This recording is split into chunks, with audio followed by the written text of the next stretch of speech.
दोस्तों, क्या आपको पता है कि केदारनाथ को जागृत महादेव क्यों कहते हैं?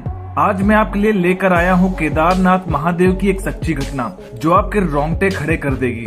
और दोस्तों, इस घटना का प्रूफ भी आपको वीडियो के लास्ट में दिखाएंगे। तो चलिए वीडियो को शुरू करते हैं। एक बार एक महादेव भक्त अपने गांव से केदारनाथ धाम की यात्रा पर निकला। केदारनाथ जाने के लिए पहले वाहन की सुविधाएं तो नहीं होती थी, तो वह महादेव भक्त अपने घर से पैदल ही निकल पड़ा। रास्ते में केदारनाथ का रास्ता पूछते पूछते आगे बढ़ता रहा और मन ही मन भगवान शिव का ध्यान करता रहा। चलते चलते उसको कई हफ्ते बीत गए और आखिरकार एक दिन वह केदार धाम पहुंच ही गया। सभी को यह पता है कि केदारनाथ में मंदिर के द्वार 6 महीने खुलते हैं और 6 महीने बंद रहते हैं। वह केदारनाथ उस समय पहुंचा जब मंदिर के द्वार बंद हो रहे थे। उस महादेव के भक्त ने पंडित जी को बताया कि वह बहुत दूर से कई हफ्तों की यात्रा करके आया है और मंदिर के पंडित जी से प्रार्थना की, कृपया करके दरवाजे खोलकर हमारे प्रभु के दर्शन करवा दीजिए। लेकिन वहाँ का तो नियम है कि एक बार द्वार बंद तो बंद, नियम तो नियम होता है। वह महादेव की मंदिर की ओर देखकर बहुत रोया, बार बार भगवान शिव को याद किया कि प्रभु बस एक बार दर्शन करा दो। वह सभी से प्रार्थना करता रहा, लेकिन किसी ने भी नहीं सुनी। पंडित जी बोले, अब यहाँ 6 महीने बाद आना, 6 महीने बाद यहाँ के दरवाजे खुलेंगे। यहाँ 6 महीने बर्फ और ठंड पड़ती है। और सभी लोग वहाँ से चले गए। वह वहीं पर रोता रहा। रोते रोते रात होने लगी, चारों तरफ अंधेरा हो गया। लेकिन उसे विश्वास था अपने महादेव पर कि वो कृपा जरूर करेंगे। इतने दिनों से घर से निकला हुआ था, वो बहुत थक गया था और उसे बहुत भूख और प्यास भी लग रही थी। उसने किसी के आने की आहट सुनी, देखा कि एक सन्यासी बाबा उसकी ओर आ रहे हैं। वह सन्यासी बाबा उसके पास आए और पास में बैठ गए। बाबा ने उससे पूछा, बेटा कहाँ से आए हो? उसने पूरी बात बताई और बोला, मेरा आना यहाँ पर व्यर्थ हो गया। बाबा जी ने उसे समझाया और खाना भी दिया। फिर बहुत देर तक बाबा उससे बात करते रहे। बाबा जी को उस पर दया आ गई। वह बोले, बेटा मुझे लगता है सुबह मंदिर जरूर खुलेगा और तुम दर्शन जरूर करोगे।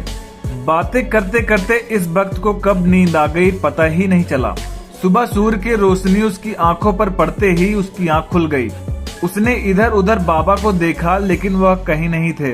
इससे पहले कि वह कुछ समझ पाता, उसने देखा पंडित जी आ रहे हैं अपनी पूरी मंडली के साथ। उसने पंडित जी को प्रणाम किया और बोला, कल आपने तो कहा था कि मंदिर 6 महीने बाद खुलेगा और इस बीच कोई नहीं आएगा यहाँ, लेकिन आप तो सुबह ही आ गए। पंडित जी ने उसे गौर से देखा, पहचानने की कोशिश की और पूछा, तुम वही हो जो मंदिर का द्वार बंद होने पर आए थे? 6 महीने होते ही वापस आ गए? उस आदमी ने आश्चर्य से कहा, नहीं, मैं कहीं नहीं गया। कल ही तो आप मिले थे। रात में मैं यहीं सो गया था, मैं कहीं नहीं गया। पंडित जी को पसीने आने लगे और उनके आश्चर्य का ठिकाना नहीं था। उन्होंने कहा, लेकिन मैं तो 6 महीने पहले मंदिर बंद करके गया था और आज 6 महीने बाद आया हूँ। तुम 6 महीने तक यहाँ पर जिंदा कैसे रह सकते हो? पंडित जी और सारी मंडली हैरान थी। इतनी सर्दी में एक अकेला व्यक्ति कैसे 6 महीने तक जिंदा रह सकता है? तब उस भक्त ने उसको सन्यासी बाबा के मिलने और उसके साथ की गई सारी बातें बता दी कि एक सन्यासी आया था, लंबा था, बड़ी बड़ी जटाएं, एक हाथ में त्रिशूल और एक हाथ में डमरू लिए, मृगशाला पहने हुए था। पंडित जी और सब लोग उसके चरणों में गिर गए। बोले, हमने तो जिंदगी लगा दी लेकिन प्रभु के दर्शन ना पा सके। सच्चे भक्त तो तुम हो, तुमने तो साक्षात महादेव के दर्शन किए हैं। उन्होंने ही अपनी योग माया से तुम्हारे 6 महीने को एक रात में परिवर्तित कर दिया, कालखंड को छोटा कर दिया। यह सब तुम्हारे पवित्र मन, तुम्हारी श्रद्धा और विश्वास के कारण हुआ है।